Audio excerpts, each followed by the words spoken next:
जय मसीह की दोस्तों। पृथ्वी पर की कलीसिया। पृथ्वी पर परमेश्वर की एक कलीसिया है जो उसके चुने हुए लोग हैं और उसकी आज्ञाओं का पालन करते हैं। वह एक मानव समुदाय का नेतृत्व कर रही है, न कि भटके हुए दलों, न इक्के दुखों का। सत्य तो पवित्र करने वाली शक्ति है, परंतु युद्धरत कलीसिया जयवंत नहीं है। गेहूं के बीच जंगली दानों का भी है। दासों ने उससे कहा, क्या तेरी इच्छा है कि हम जाकर उनको बटोर लें? उसने कहा, नहीं, ऐसा ना हो कि जंगली दाने के पौधे बटोरते हुए उनके साथ गेहूं भी उखाड़ लो। मत्ती 13:28-29। हमारा व्यक्तिगत कर्तव्य है कि परमेश्वर के साथ नम्रता से चलें। हमें कोई अनोखा नया संदेश नहीं ढूंढना चाहिए। हमें यह भी नहीं सोचना चाहिए कि परमेश्वर के चुने हुए लोग जो प्रकाश में चलने की कोशिश कर रहे हैं बाबेल से संबंधित है। यद्यपि कलीसिया में बुराइयां उपस्थित हैं और जगत के अंत तक रहेंगी, तब भी कलीसिया को इन अंतिम दिनों में पाप से अपवित्र तथा भ्रष्ट हुए जगत का प्रकाश होना चाहिए। कलीसिया बलहीन और दूषित तो है, जिसको गुड़ की चेतावनी परामर्श की आवश्यकता है। इस पर भी पृथ्वी पर वह एकमात्र वस्तु है जिसका मसीह बड़ा आदर करता है। संसार एक कारखाना है जिसमें मानव और ईश्वरीय साधनों के सहयोग द्वारा यीशु अपने अनुग्रह और करुणा का मनुष्यों के हृदय पर प्रयोग कर रहा है। परमेश्वर के एक पृथक लोग हैं, अर्थात पृथ्वी पर एक अद्वितीय कलीसिया है, परंतु सत्य को सिखलाने की सुविधाओं में और परमेश्वर की व्यवस्था को सच्चा ठहराने में सबसे श्रेष्ठ है।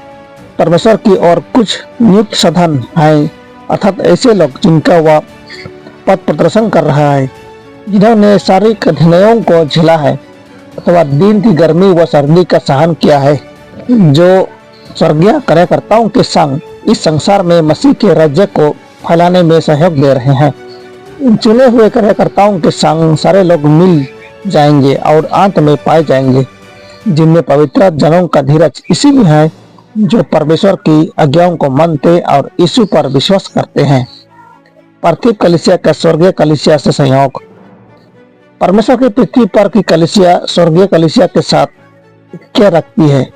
पृथ्वी पर के विश्वासी और स्वर्गीय प्राणी जो पाप में नहीं गिरे एक ही कलीसिया का निर्माण करते हैं।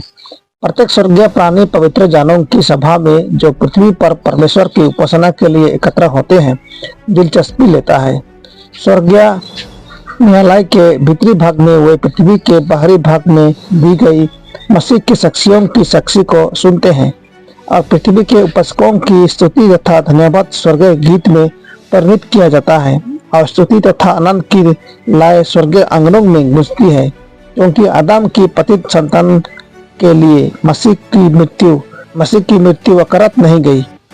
जब स्वर्गीय दूत चश्मे के स्रोत से जल पीते हैं तो पृथ्वी पर पवित्र लोग सिंहासन से बहती पवित्र धार में से पीते हैं, उस धार में से जो परमेश्वर के नगर को अवध प्रमोद से भर देती है।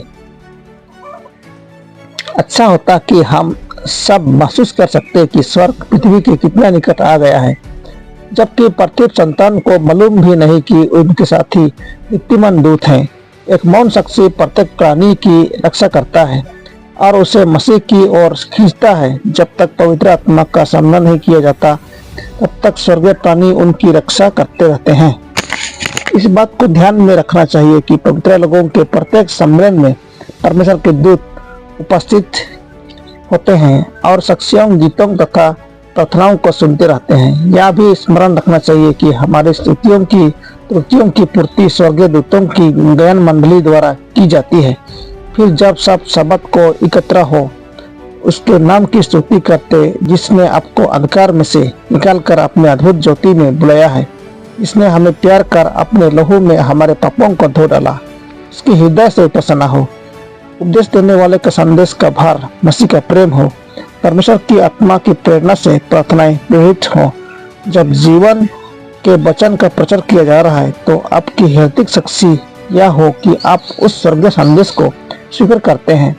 परमेश्वर शिक्षा देता है कि हमें उसके घर में एकत्र होना चाहिए कि पूरी प्यार के सद्गुणों का पालन पोषण करें। ऐसा करने से पृथ्वी के निवासी उन मकानों में रहने योग्य होंगे जिन्हें मसीह अपने प्यार करने वालों के लिए तैयार करने गया है।